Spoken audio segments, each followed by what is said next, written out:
Hey guys, and welcome back. Dana here from DNA Wellness. Good to see you, squad. Let's get right in. Today we're going to talk about how to transition naturally to natural hair, but let's do it fast.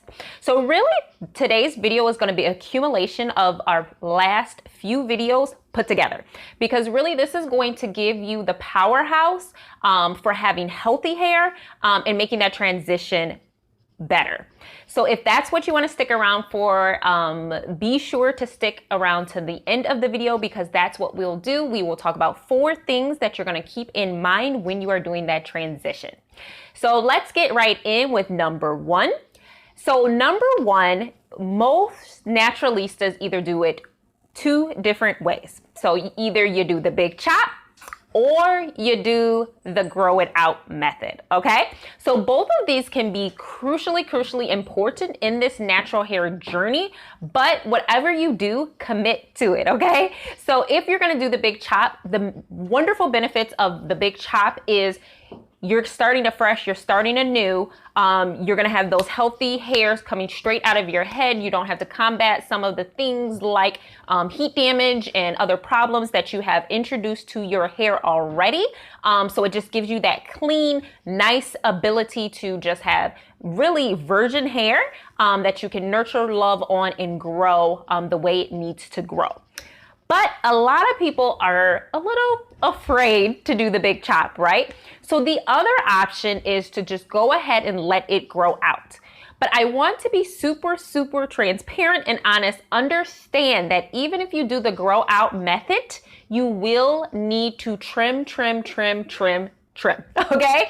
Because the reality is, you want to grow out, obviously, whatever heat damage or things that you have introduced to it, so that you can get to that healthy hair. It is definitely possible. Me personally, I did number 2, but I wasn't afraid to go ahead and trim so that I could speed up that process. Remember that it's going to make it so much faster. Number 2.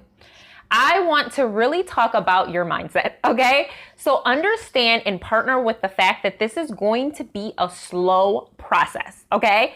I want you to really understand. So wherever you are, whether you're 20, 30, 40 years old, 70 years old, right? Understand that whatever you've been doing to your hair for years and years is not going to just magically be different and okay overnight, right? So you're going to have to understand that you're going to need patience. It's going to be a slow process. The reality is, most people, it's going to take you at least 1 to maybe 3 years before you really are now working with your own natural hair.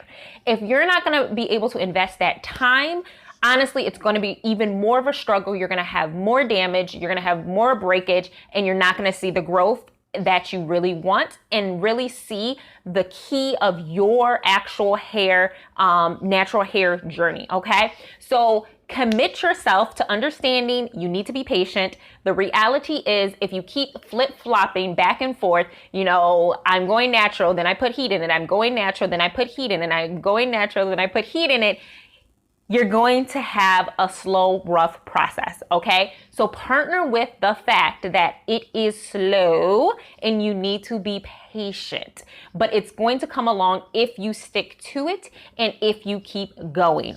Number 3. So this is another really powerful one, and this is going to be setting a good hair routine. This is going to be crucial, but I want to stop you right here, because so many people start and they're like, oh, I'm going to be doing protein treatments, I'm going to be doing this, and I'm going to be doing that. It is absolutely great if that is what your hair needs. So make sure, if you have not already checked it out, we talked about understanding your strands in this video. Be sure to look into that so you can make sure whatever hair routine you start and you stick to is going to be yours, and it's going to help your strands, because everybody's hair journey is different. There's going to be so many people that you follow and you're going to be like, oh, she has 4C like me. but it might not be the same hair routine, okay? So for instance, you know, some of us love our avocado oil, right?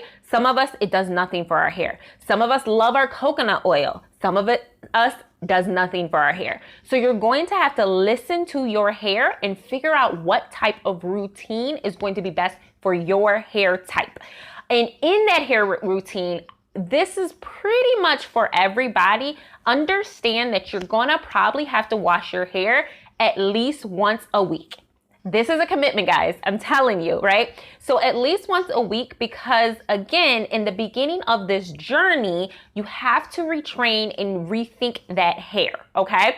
So if you're going to commit to this, once a week, whatever it is, let's set out Sunday, let's set out Monday, you know that's wash hair day. Some people might even need to do it a little bit more.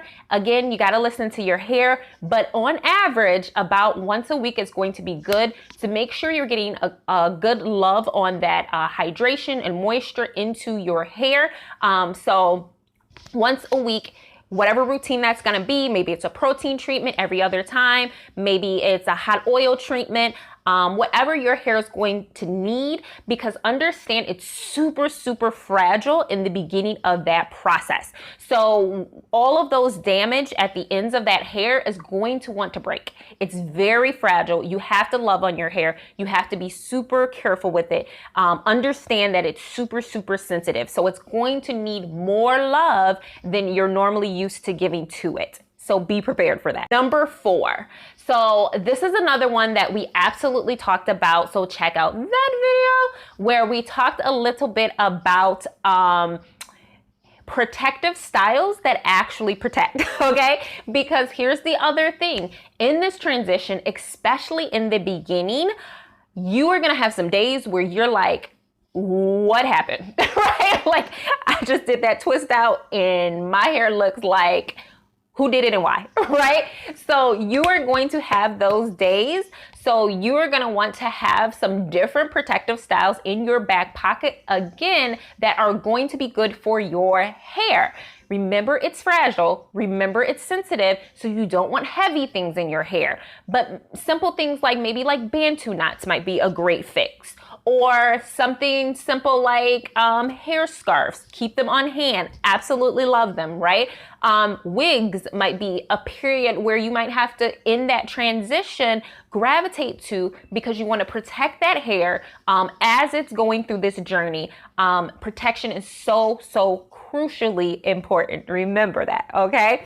Also, another key one for me that just made such a huge difference was my detangling process. If you have not checked out that detangling process, be sure to check that out because again, whether it's your hair routine, whether it's the protective style, you are going to want to make sure that your hair is getting all of its love. That's all I have for you guys today.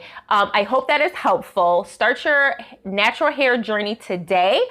Commit to it. If you put these 4 things into place, I promise you, you will be successful. I love you so much, and I will see you next time where we will talk a little bit about ancient hair secrets that actually work. Say what? All right, take care, guys.